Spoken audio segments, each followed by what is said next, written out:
राज्यात दुसऱ्या टप्प्यात 8 लोकसभा मतदारसंघांमध्ये मतदान. वर्धा, यवतमाळ, वाशिम, नांदेडमध्ये मवी आणि महायुतीत थेट लढत, तर अकोला, अमरावती, हिंगोली आणि बुलढाण्यात तिरंगी लढत.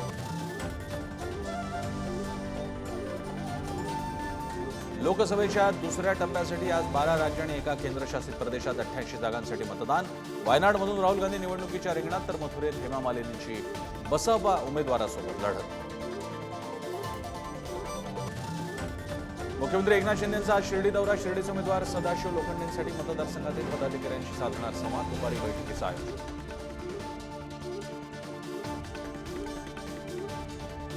माढा मतदारसंघाचे धैर्यशील मोहिते पाटलांसाठी शरद पवार आज करमाळा आणि सांगोल्यात सभा घेणार, तर प्रणिती शिंदेंसाठी पंढरपूरमध्ये सभेचं आयोजन. रवींद्र धंगेकरांसाठी राहुल गांधी मे महिन्यात पुणे दौऱ्यावर. मेच्या पहिल्या आठवड्यात राहुल गांधी पुणे लोकसभा मतदारसंघात घेणार सभा.